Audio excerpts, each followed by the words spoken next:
one needs to stay lean and one needs to stay hungry.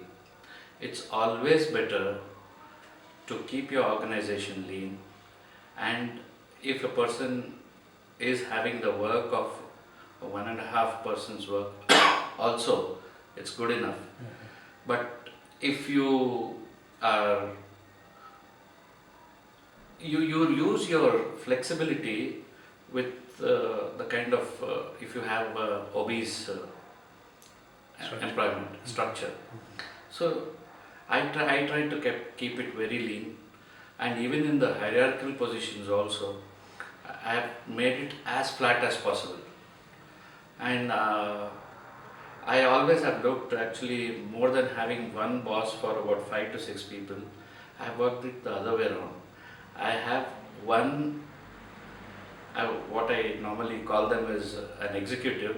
Actually, he is the one who supports 5 to 6 different managers.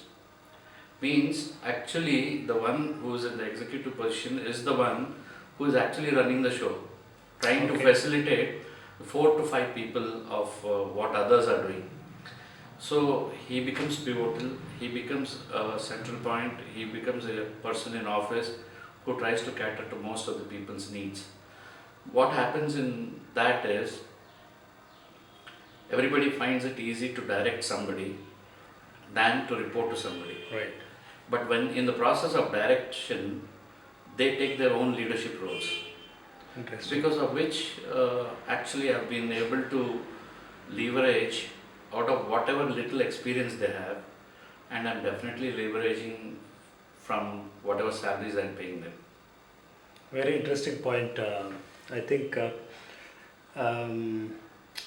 probably staying lean is one aspect, but I mean though we hear about going lean and staying lean, but I think you gave a very important tidbit for young entrepreneurs in terms of how to stay lean when it comes to manpower or handling your operations, or probably be it any other team.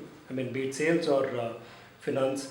Okay, I think that's pretty interesting. And another aspect that I've done is, for the size of the organization that I have, I always wanted expertise.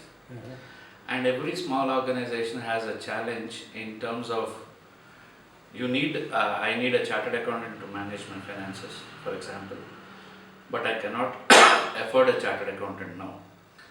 I scouted, I found out somebody who works as a virtual CFO. I've taken him on retainership. He directs the person in my office. So I have got all the expertise of a CFO. But I'm getting the work done by an accountant. Okay.